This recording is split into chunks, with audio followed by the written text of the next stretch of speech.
Nakumbuka hata wiki mbili hazikufika mimi nikatangaza ndoa kwa shemeji yenu. Nikamwambia oya, nyumbani wakiwa tayari mimi niko tayari kuoa.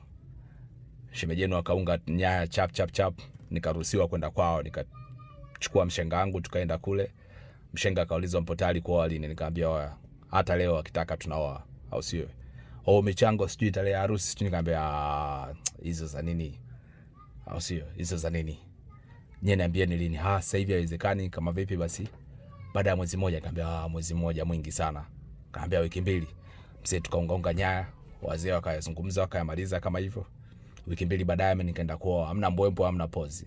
Ndoa saa 2, mimi mpaka saa 2:30 niko zangu kazini. Nimetoka zangu kazini, nimeenda nimeazima kanzu pale nini fresh barakashia nimevisha. Nimeenda pale nimekubali, amekubali.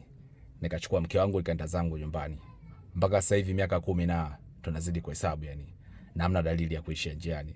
Nyinyi mnaniambia nini kuhusu gharama mengi, masumbufu mengi? Ndoa una plan miezi 6. Mnazingua.